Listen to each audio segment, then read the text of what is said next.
আপনার পাসওয়ার্ডটি কিভাবে পরিবর্তন করবেন সেটার জন্য আপনি লিঙ্কে ক্লিক করলে প্রথমে আপনার কাছে লগইন প্যানেলটা আসবে। তারপরে আমাদের যে কোডগুলো দেওয়া হয়েছে টিচারদের নামে সেই কোডগুলা দিলেই আপনি কাজটা করতে পারবেন। যেমন আমার কোডটা হচ্ছে এখানে আমারটা দিয়েই দেখাই, যেমন YH। আমার পাসওয়ার্ড ছিল 11222344। পাসওয়ার্ডটা 8 ডিজিটের হতে হবে এবং সাথে একটা অ্যালফাবেট হতে হবে। সেটা ক্যাপিটাল লেটার হইতে পারে, স্মল লেটার হইতে পারে। আমি যেহেতু একটা 8টা ডিজিট দিয়েছি আর আমার ক্যাপিটাল লেটার একটা জে দিয়ে দিলাম, তারপর লগ ইন করলাম। আপনাদের পাসওয়ার্ড 112223 দিয়েই ঢুকবে। দাদা ঢোকার পরে এরকম একটা প্যানেল পাবেন। এটা হচ্ছে শ্রেণী শিক্ষকের প্যানেল, বিষয়ভিত্তিক প্যানেল, মার্কশিট, টেবুলেশন শিট, মেধা তালিকা। যদি শ্রেণী শিক্ষক হয়ে থাকেন তাহলে আপনি এখানে ক্লিক করলে আপনার হাফ ইয়ারলি সিলেক্ট করার পরে আপনার ক্লাসটা দেখাবে। যেহেতু আমি শ্রেণী শিক্ষক না, এই জন্য আমার এখানে দেখাচ্ছে না। যিনি শ্রেণী শিক্ষক ওনার এখানে দেখাবে, এখানে শ্রেণী শিক্ষকটা অটোমেটিক দেখাবে। তারপরে কোন সেকশনে সেটাও দেখাবে। আমি শ্রেণী শিক্ষক না বিদায় সেখানে দেখাচ্ছে না। তারপরে বিষয় আইডিটা, এখানে আপনার সকল বিষয়গুলো দেখাবে। এই বিষয়গুলো আপনারা চেক করে নেবেন যে বিষয়গুলো আসলে সব আছে কি না। নতুবা যেদিন রেজাল্ট তৈরি করবেন এদিকে যদি সবাই দেখে যে আসলে এক একজনের প্রবলেম এই বিষয় নাই সেই বিষয় নাই, তখন একটু সমস্যা হতে পারে। অনেকে কাজের চাপ বেড়ে যেতে পারে। এটা চেক করে নেবেন। আর ড্যাশবোর্ডে ফিরে যেতে চাইলে উপরে যে টিচার প্যানেল আছে সবসময় উপরে টিপ দিবেন টিচার প্যানেলে, তাহলে আপনি ড্যাশবোর্ডে ফিরে যেতে পারবেন। আর এটা হচ্ছে বিষয়ভিত্তিক প্যানেল। বিষয়ভিত্তিক প্যানেল যখন সিলেক্ট করবেন তখন পরীক্ষা পদ্ধতি হাফ ইয়ারলি দিবেন, ক্লাস আপনার এগুলো দেখাবে কোন কোন ক্লাসগুলো আছে। যেমন আমার সবগুলা ক্লাসই আছে, তা আমি 6 দিলাম। সেকশনটা অটোমেটিক দেখাবে, বেলি, শিমুল, যেটাই হোক না কেন আপনি বেলি যদি দেন বা আপনার সেকশন যেটাই হোক না কেন আপনার বিষয়টা অটোমেটিক দেখাবে। এটাও আপনি চেক করে নেবেন যে আপনার বিষয়গুলা সঠিকভাবে অ্যাসাইন করা হয়েছে কি না। যদি ভুল থাকে তাহলে এটা মিতালির মাধ্যমে বা আমার মাধ্যমে ঠিক করে নিতে পারবেন। ধরেন আমি ইংলিশ সিলেক্ট করলাম, করার পরে লোড করুন দিলেই আপনার এখানে রিটেন, MCQ, প্র্যাকটিক্যালের ঘর চলে আসবে। যেহেতু আমি এটা ডেমো করছি, আপনারা এখান থেকে ক্লিক দিয়ে নাম্বারটা কেটে এখানে নাম্বার পুট করতে পারেন।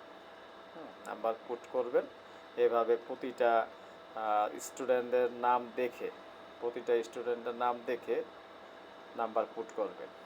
তো করা হলে সেটা নিচে গিয়ে দেখবেন সাবমিট করার একটা অপশন আছে, এই যে সেভ মার্কস, এটা ক্লিক দিলেই নাম্বারটা সেভ হয়ে যাবে।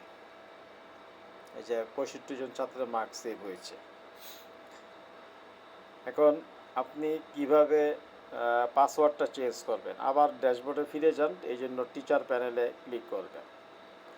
টিচার প্যানেলে ক্লিক করলে আপনি এখানে 3 ডট আছে, 3 ডটের মধ্যে ক্লিক করবেন। এখানে আপনার প্রোফাইল আছে, এই যে আপনার প্রোফাইল, এই প্রোফাইলে ক্লিক করবেন। প্রোফাইলে ক্লিক করলে আপনার নাম দেখাবে, এখানে প্রোফাইল ইনফরমেশনটা দেখাবে। হ্যাঁ, এগুলো আপনি চেঞ্জ করতে পারবেন না। অ্যাকাউন্ট নাম্বারটা, ফুল নেম, আপনার ফুল নেমটা, তারপরে ইমেলটা, হ্যাঁ, মোবাইল, এই পেজে যা দেখাইতেছে এগুলো আপনি চেঞ্জ করতে পারবেন না। আপনি ইচ্ছা করলে এখান থেকে জিমেলটা আর আপনার মোবাইল নাম্বারটা অ্যাড করে নিতে পারে। সেটা মিতালির মাধ্যমে বা আমার মাধ্যমে এটা অ্যাড করে নিতে পারেন। যদি ফিউচারে পাসওয়ার্ড হারায় যায় তখন আপনার জিমেল বা মোবাইলে মেসেজ যাবে। এই জন্য এটা নিজ দায়িত্বে এটা ঠিক করে নিতে পারে। তারপরে প্রোফাইল আপডেট, এটা আপনি কিচ্ছু করতে পারবেন না এখান থেকে। এই 4টা ঘর হচ্ছে আপনার, আপনার বর্তমান পাসওয়ার্ডটা দিয়ে দিবেন। যেমন আমার বর্তমান পাসওয়ার্ডটা হচ্ছে 11222344 আর একটা অ্যালফাবেট বড় হাতের যে। এখন আপনি নতুন পাসওয়ার্ড চেঞ্জ করবেন, আপনার নতুন পাসওয়ার্ড আপনার মতো করে দিয়ে নেবেন। কেউ 111223 12345 এগুলো দিবেন না। যেহেতু সবাই সবার কোড জানে, নামের কোড জানে, এখন ওগুলা দিয়ে হয়তো যদি কেউ ঢুকে যেতে পারে।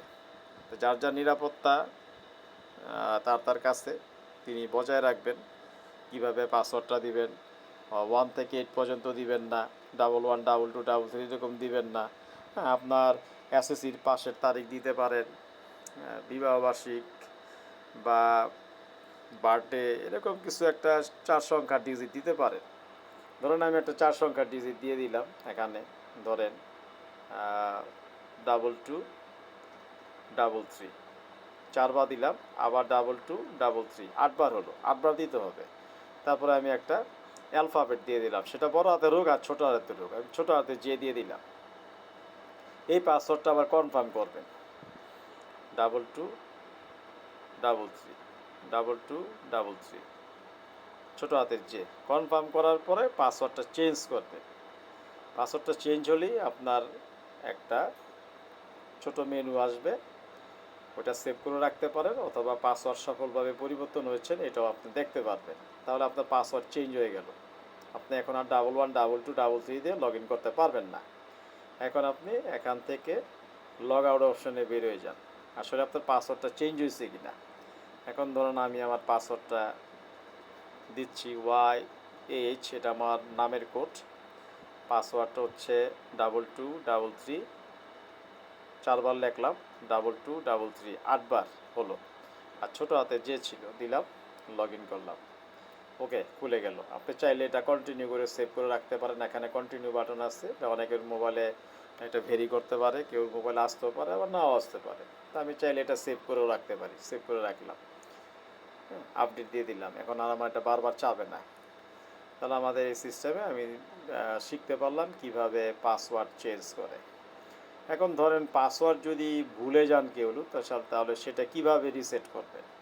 যেহেতু আমি এখানে 3 ডটে ক্লিক করে আমার প্রোফাইলে যাওয়ার পরে আমি দেখতে পাচ্ছি আমার এখানে মোবাইল নাম্বার, জিমেল সব দেওয়া আছে, যেহেতু আপডেট করা আছে, তাহলে আমি পাসওয়ার্ড ভুলে গেলেও আমি নিজে নিজে ঠিক করতে পারবো। তো লগ আউট হয়ে যাই। এখন ধরেন আমি পাসওয়ার্ড ভুলে গেছি, কীভাবে করবো সেটা। পাসওয়ার্ড ভুলে গেছে, এখানে ক্লিক দিবেন। এখানে ক্লিক দিলে আপনার এখানে 3টা জিনিস আছে, log in ID, email, mobile. আপনি যে কোনো একটা দিলেই আপনার হবে। আপনি যদি নামের কোডটাও দেন সেটাও হবে, ইমেল দিলে হবে, মোবাইল নাম্বার দিলে হবে। কিন্তু এই মোবাইল নাম্বারটা কিন্তু আগে থেকে আপনার প্রোফাইলে আপডেট করা থাকতে হবে, এটা আপডেট করে নিতে হবে। আর না থাকলে আপনি মোবাইল নাম্বার দিলে কাজ হবে না, জিমেল দিলেও কাজ হবে না। এটা কিন্তু আগে থেকে আপনার প্রোফাইলে আপডেট করে নিতে হবে। যেহেতু ধরেন আপনার ইমেল বা মোবাইল, হ্যাঁ, যে কোনো একটা আছে, ধরুন আমার মোবাইল নাম্বারটা আছে, এখন আমি মোবাইল নাম্বারটা লিখতেছি। এখন এটা কোড পাঠাবে, কোডটা কি আপনি ইমেলে নেবেন না SMS এ নেবেন, এই জন্য বলা আছে কোড কোথায় পাঠাবেন। আমি এটা মোবাইলে নিব, এই যে মোবাইল দিলাম।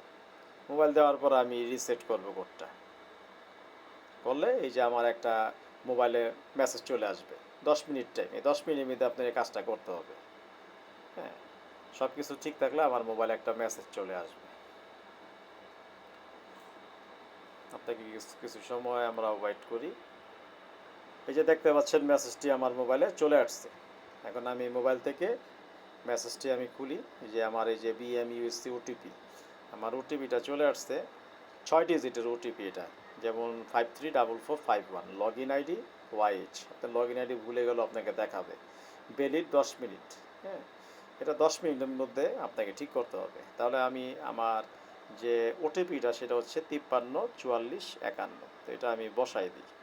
এই যে এখন আমি এখানে বলবো আমার রিসেট কোড আছে, যেহেতু আমি রিসেট কোড পেয়েছি, তাহলে আমি কোডটা কত, 534451, তাহলে আমি রিসেট কোড টিপ দিলাম, 534451। একটু দেখে নিই আবার, 534451, হ্যাঁ ঠিক আছে। এই কোডটা আমি বসাই দিলাম।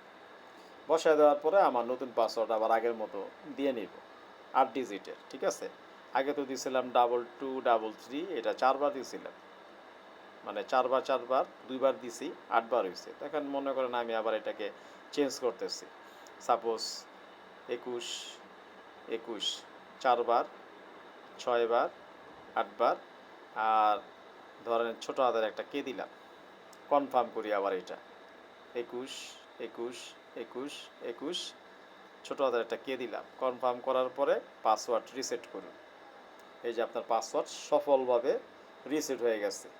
এখন আপনি লগ ইন করেন। লগ ইন করলে আপনি আপনার প্যানেলে আবার ঢুকতে পারবেন। আগের পাসওয়ার্ডটা আপনার এখন আর কাজ করবে না। YH আমি দিয়েছিলাম 21 21 21 21 8 বার, আর ছোট হাতের একটা কে দিয়েছিলাম, দিয়ে লগ ইন করবো। এই যে ঢুকে গেছে, দেখছেন? পাসওয়ার্ড অটোমেটিক হয়ে গেছে। তাহলে পাসওয়ার্ড কীভাবে চেঞ্জ হয়, পাসওয়ার্ড ভুলে গেলে কি করতে হয়, সেই অপশনটা মোটামুটি আমি দেখাই দিলাম। আপনারা নিরাপত্তার স্বার্থে যার যার পাসওয়ার্ডটা অবশ্যই চেঞ্জ করে নেবেন। যদি সমস্যা হয় ভিডিওটা দেখবেন, 2-3 মিনিট দেখলে আপনারা বুঝতে পারবেন। আর আপনার শ্রেণী শিক্ষকের প্যানেলে গিয়ে আপনার ক্লাস সাবজেক্ট সব ঠিক আছে কি না এগুলো অবশ্যই চেক করে নেবেন। যারা শ্রেণী শিক্ষক না তারা বিষয়ভিত্তিক প্যানেলে গিয়ে হাফ ইয়ারলি অপশনে গিয়ে ক্লাস, তারপরে সেকশন, কোন কোন বিষয় আছে এগুলো আপনারা একটু চেক করে নেবেন। চেক করে নিয়ে কোনো সমস্যা হলে আমি আছি বা মিতালি আছে, জানালে আমরা এটা ঠিক করে দিব। কারণ রেজাল্টের দিন যদি আপনি হঠাৎ করে নাম্বার দিতে গিয়ে সমস্যা ফিল করেন, তখন হয়তো দেখা যাবে সাথে সাথে কাউকে নাও পাইতে পারে। হ্যাঁ, তখন কিন্তু একটা হজবল অবস্থা হইতে পারে যে তা আমার সমস্যা, আমার ওইটা নাই, আমার ওই বিষয় নাই, সেই বিষয় নাই। হ্যাঁ, আগে থেকে সবাইকে বিশেষভাবে অনুরোধ করা হলো যে আপনারা এই জিনিসটা দেখে নেবেন। আর টিচার প্যানেলে সবসময় টিপ দিবেন। টিচার প্যানেলে টিপ দিলে আপনি ড্যাশবোর্ডে চলে যেতে পারবেন। আর লগ আউট হবেন 3 ডট থেকে। 3 ডট থেকে আপনি লগ আউট হয়ে যাবেন। তো সবাইকে ধন্যবাদ।